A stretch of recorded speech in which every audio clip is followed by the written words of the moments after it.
constant learning to flow. Holy unknown, lemons thrown. Bonjour à tous, c'est Corinne sur l'heure d'éveil. Je suis très heureuse de vous retrouver aujourd'hui pour un sujet qui me tient à cœur et qu'on aborde à la fois beaucoup et pas forcément toujours bien. C'est cette question d'abondance. Alors je ne dis pas que je détiens la vérité, loin de là, mais je vais vous donner en tout cas ma vision de l'abondance. Qu'est-ce que c'est cette notion d'abondance ? Et souvent on parle de l'abondance en termes d'amour, en termes d'argent. Voilà, ça revient souvent et on en parle souvent avec l'argent d'ailleurs. J'avais envie déjà de vous faire un parallèle. Le parallèle par rapport à la nature. Vous savez, on dit souvent que la nature est abondante. Et on peut prendre l'exemple d'un arbre, un arbre fruitier. Vous voyez bien que l'arbre, lui, il a cette sève qui monte en lui, qui provient justement de la terre, qui monte au niveau des racines et qui monte dans son tronc, etc. Et lui, au bon moment, c'est souvent pas un choix de sa part, c'est quand c'est le bon moment, peut-être au printemps par exemple, il va produire des fruits cet arbre et il aura des fruits en abondance, c'est vraiment ça, cette question d'abondance. Et peut-être qu'il en fera beaucoup trop de fruits, souvent il y a des arbres, on ne peut pas utiliser tous les fruits, ça vous est déjà arrivé, moi je me souviens que j'avais un mirabellier dans mon ancien jardin qui par moment, certaines années, mais donnait une abondance de mirabelle. On n'arrivait pas à tout utiliser. On avait beau en donner autour de nous, faire des confitures, des tartes, peu importe. Il regorgeait de fruits. Mais en fait, toute cette abondance, il le donne sans compter, l'arbre. Et finalement, ces fruits, quand ils vont retomber sur la terre, ils pourront produire d'autres arbres. Voilà, donc cette notion d'abondance dans la nature, on la retrouve beaucoup.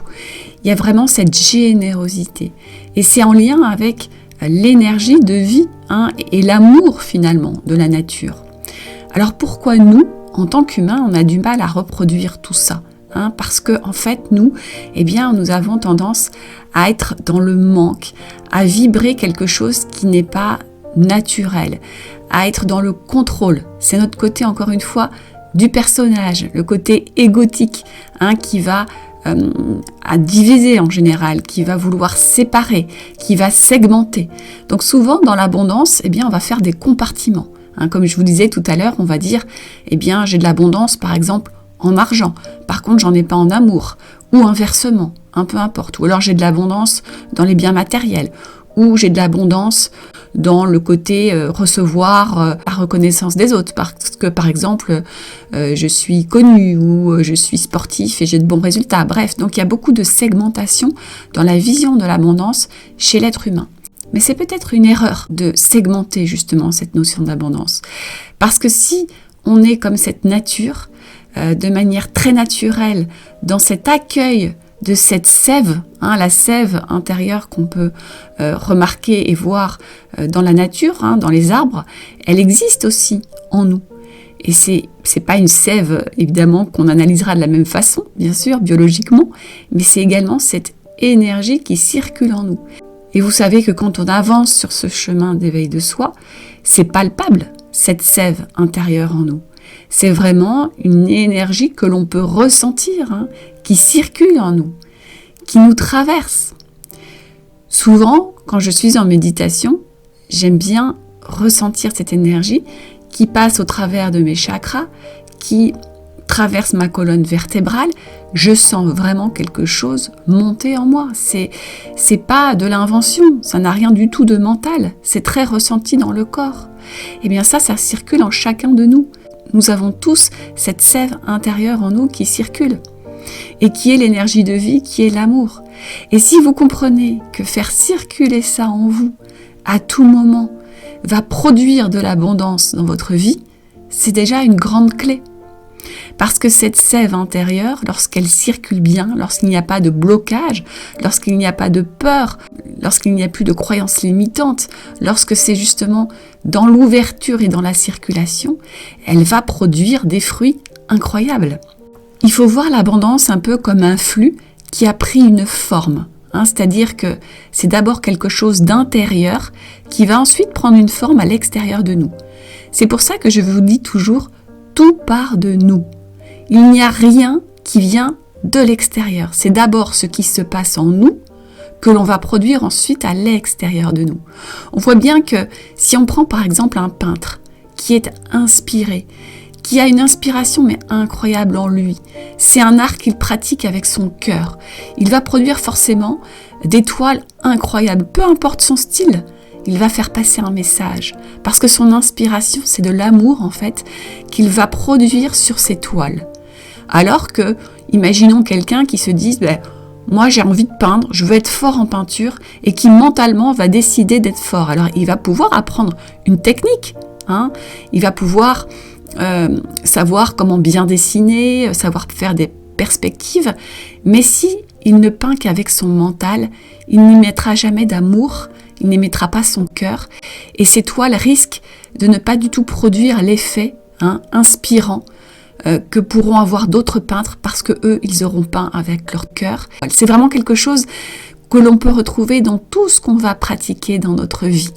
Ça peut même concerner une recette de cuisine. Vous savez, une recette que vous allez cuisiner d'un côté avec votre mental, toujours en étant dans vos pensées sombres, en étant dans vos inquiétudes, dans vos ressassements, etc. Eh bien, cette recette, elle sera peut-être insipide. Oui, peut-être que vous aurez respecté toute la recette avec votre mental, vous aurez mis tous les ingrédients, mais il manquera peut-être l'ingrédient principal qui est celui de l'amour. Du cœur qu'on aura mis dans cette recette. C'est pour ça que souvent, on transmet des recettes de génération en génération et on parle de la fameuse recette de la grand-mère parce que la grand-mère, elle y mettait tout son cœur. Il n'y a pas vraiment souvent de recette écrite, il n'y a pas de précision dans les ingrédients, mais en tout cas, elle avait ce cœur qu'elle y mettait et on avait envie de savourer son plat parce que on y sentait tout l'amour que cette grand-mère avait mis dans son plat. C'est ça l'abondance, c'est vraiment cette notion-là. En fait, je vous disais tout à l'heure que ce n'est pas utile de segmenter l'abondance. Il n'y a pas un domaine, un autre séparé des uns des autres. C'est juste que ça va concerner le cœur et l'amour que vous mettez dans chacun des domaines de votre vie. En fait, la seule valeur qui peut exister sur la planète concernant l'abondance, c'est l'amour. Il n'y a rien d'autre. Il n'y a rien d'autre, vraiment. Et vous savez, on voit de plus en plus d'entrepreneurs qui changent leur façon de voir finalement l'abondance dans leur entreprise et qui, au lieu d'être à fond dans « je dois gagner de l'argent, je vais faire tout pour gagner de l'argent », je focalise sur combien je vais gagner avec toute une stratégie, parce qu'ils se rendent compte qu'ils s'épuisent en faisant ça, c'est-à-dire qu'ils vont perdre toute leur énergie. Ils vont vraiment s'éteindre petit à petit parce que leur seul objectif c'est l'argent, mais à l'inverse, quand ils vont voir cette dimension de la passion dans laquelle ils vont créer cette entreprise et justement faire vivre cette entreprise, ils vont y mettre tout leur cœur, tout leur amour dans ce qu'ils vont mettre en place, dans ce qu'ils vont donner aux gens. Eh bien, c'est là qu'ils vont recevoir énormément d'abondance. Pourquoi ? Parce que déjà, en termes justement d'argent, ils recevront forcément ce dont ils ont besoin. Et surtout, ils vont recevoir en retour énormément d'amour. Parce que tout ce qu'ils vont donner avec leur cœur, forcément, les autres vont le recevoir et vont aussi énormément donner. Et ça ne concerne pas forcément que les entreprises de service à la personne. Ça va aussi concerner des personnes qui vont vendre des choses. On peut très bien vendre des fenêtres, mais être passionné par ce métier, de transmettre ce métier à d'autres avec le cœur, de présenter par exemple nos fenêtres avec le cœur parce que on sait que ces fenêtres elles sont parfaites, qu'elles vont isoler, qu'elles vont être belles et donc la personne qui va vous présenter son produit, elle va y mettre tout son cœur, elle va le vendre parce qu'elle sait qu'il est performant, qu'il est beau, etc. Tout ça, ça existe dans tous les domaines. Il n'y a pas un domaine où on peut éviter de mettre de l'amour. Non. Vous le voyez bien, de toute façon, dans les gens qui sont passionnés. Ça n'a strictement rien à voir. Une personne, peu importe son domaine, si elle est passionnée, elle va y mettre tout son cœur. Elle va y mettre beaucoup de joie aussi. Et ça, on le retrouve aussi, par exemple, dans les gens qui vont être dans le sport. Si dans le sport, peut y avoir de la compétition, donc du sérieux, c'est important. Mais si on y met de la joie en plus et du cœur, ça change tout. On a besoin d'avoir ça. Ce côté, encore une fois, expression de l'émotion intérieure, du ressenti, et donc la joie en fait partie. Si vous commencez à être hyper rigide, hyper contrôlant sur tout, eh bien vous n'allez pas laisser les personnes dans votre sport s'épanouir. Eh bien ça existe dans tous les domaines, dans toutes les entreprises, dans tout ce que vous créez, dans tout ce que vous mettez en œuvre dans votre vie, dans les arts, dans les loisirs, comme je vous disais tout à l'heure, dans une recette de cuisine, dans ce que vous allez transmettre à un enfant. Même quand vous allez par exemple aider vos enfants à faire leurs devoirs, si vous y allez seulement avec le côté hyper contrôlant, il faut que tu remâches ta leçon par cœur, au mot près, à la lettre près, en étant hyper exigeant, hyper jugeant, hyper contrôlant, vous allez voir que votre enfant, il n'aura pas forcément envie de s'y remettre. Alors que si vous vous dites, ok, je suis avec lui, je vais lui transmettre tout mon amour en faisant cet exercice de maths, parce qu'on peut aussi mettre de l'amour dans quelque chose de très scientifique, vous verrez que ça change tout. Parce que votre enfant, il va ressentir cette vibration. Et il va ressentir que vous êtes là pour l'aider avec tout votre amour. Vous allez l'épauler, vous allez lui faire ressentir que vous êtes là pour lui et pas pour le juger, pour sa réussite ou non. Vous êtes juste là pour le guider vers la meilleure version de lui-même, pour le faire progresser, pour le faire avancer, évoluer. Et c'est vrai que dans notre société, eh bien, c'est quelque chose qu'on n'enseigne pas, de mettre du cœur et de l'amour dans chaque chose que l'on fait. Je suis sûre que vous avez tous vécu à un moment donné dans votre scolarité, ce professeur-là, vous avez reconnu ce professeur passionné qui aime sa matière et qui la transmet avec toute sa passion. Eh bien, vous avez sûrement apprécié ce moment avec lui. À l'inverse, quelqu'un qui sera hyper, peut-être performant, dans ce qu'il transmet, parce qu'il a appris parfaitement cette matière, qu'il la maîtrise, qu'il est très fort, mais il n'a aucune passion, eh bien, on n'a pas envie d'écouter son cours. C'est vraiment ça, en fait. Plus vous mettrez de l'amour, du cœur dans ce que vous faites, plus vous allez inspirer les autres autour de vous, plus vous allez recevoir en abondance. C'est quelque chose d'incroyable. Et imaginez, vous êtes dans un groupe. Peu importe ce groupe, que ce soit un groupe parce que vous êtes dans un loisir, que ce soit un groupe parce que vous travaillez en équipe, un groupe dans votre entreprise, peu importe. Ce groupe, admettons qu'il y ait 10 personnes dedans. Si vous imaginez 10 personnes qui travaillent, par exemple si c'est dans le milieu de l'entreprise, qui travaillent dans ce groupe, mais c'est du chacun pour soi, qui le font avec leur mental très contrôlant, très rigide, alors ils seront peut-être performants, parce qu'ils vont avoir peut-être appliqué les règles au pied de la lettre, etc. Mais ils ne vont pas y mettre une dose d'amour.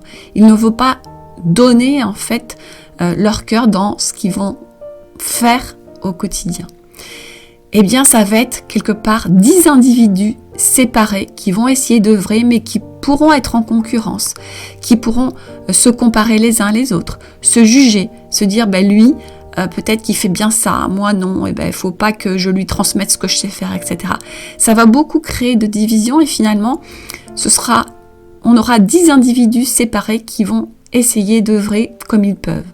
À l'inverse, si dans ce même groupe, vous imaginez 10 personnes qui travaillent ensemble et qui mettent tout leur cœur. C'est-à-dire que quand on met son cœur dans quelque chose, forcément c'est qu'on est inspiré.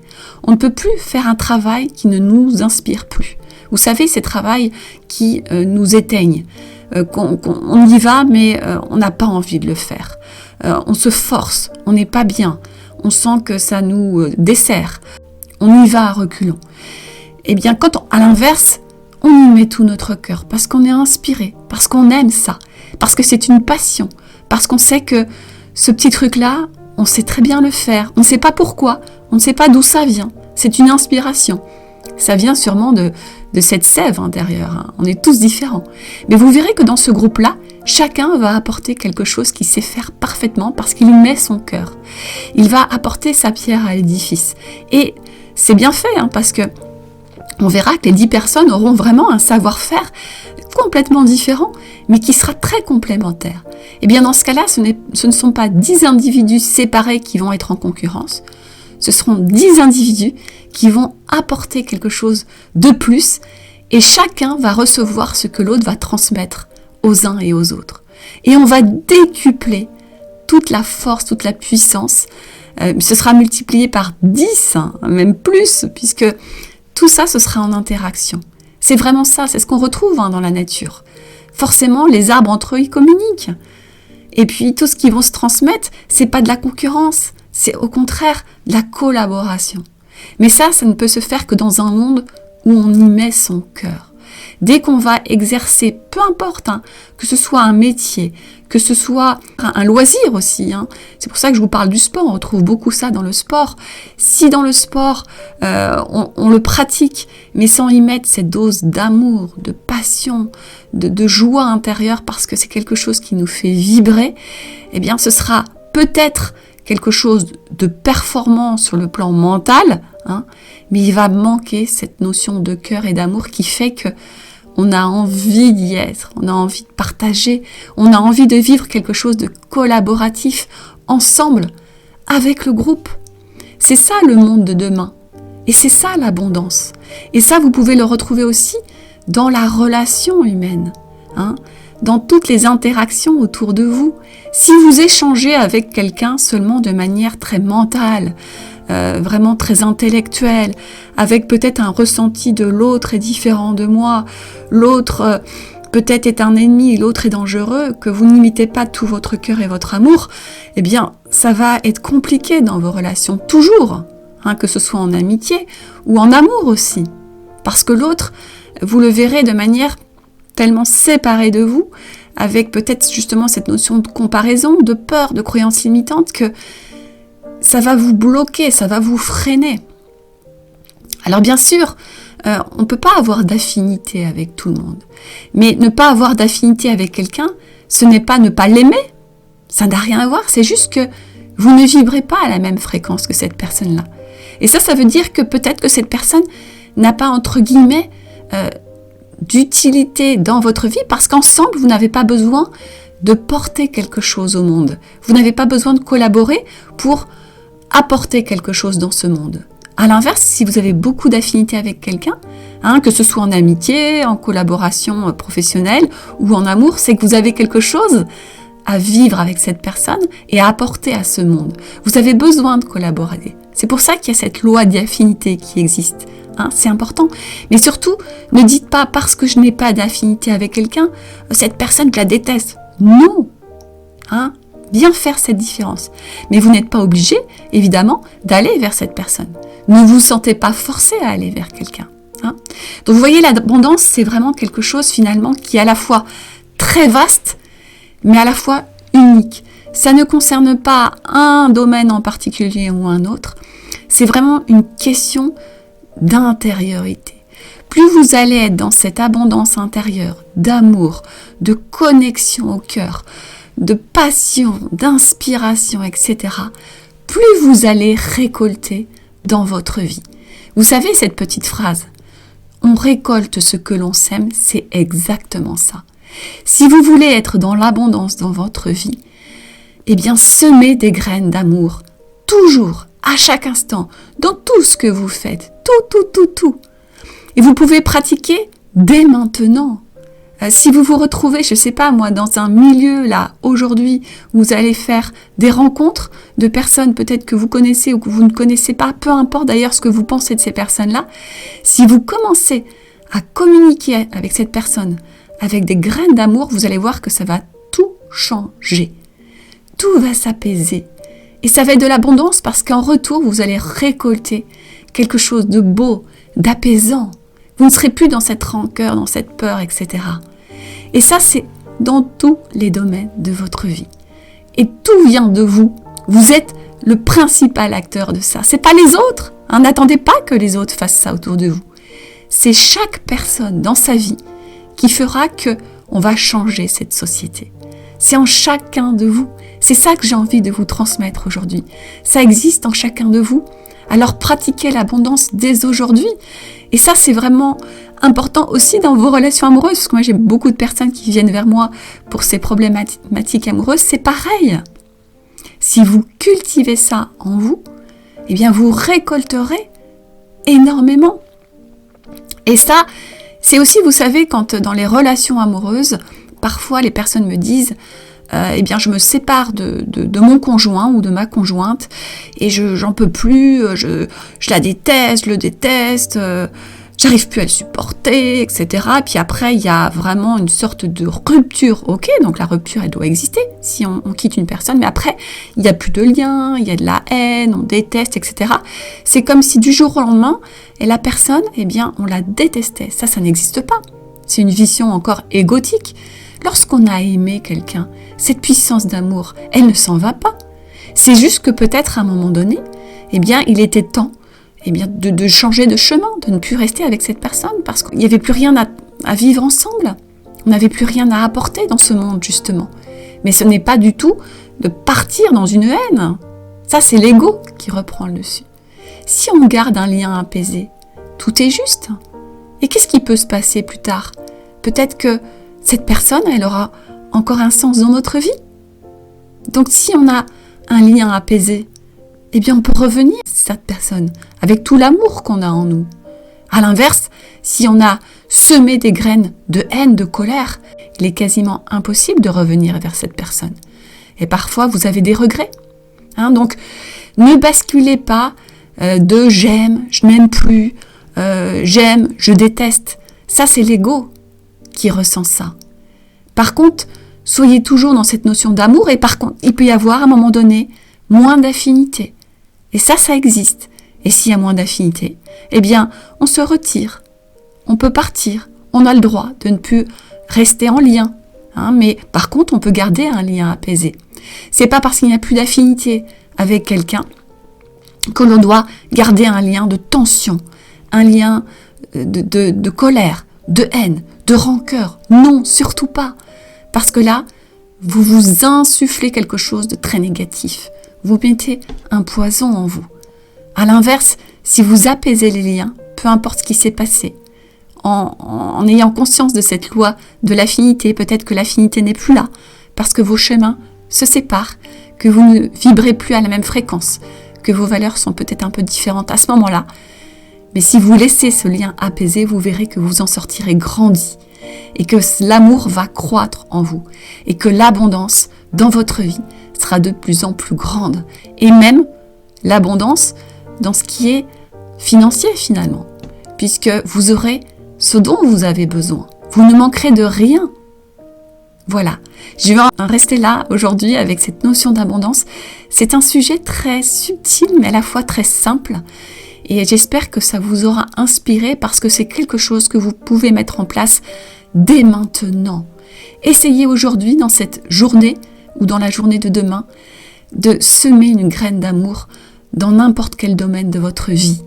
Faites cette petite chose incroyable et magique qui fera que l'abondance sera toujours présente dans chaque domaine de votre vie, à chaque instant. Et c'est merveilleux quand on ressent ça. Voilà. Allez, je vous dis à très bientôt pour un nouveau podcast. Au revoir.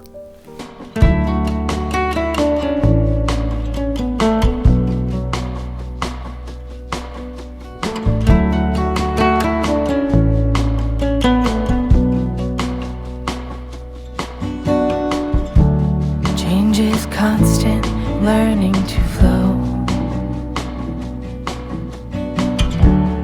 All the unknown, lemons thrown.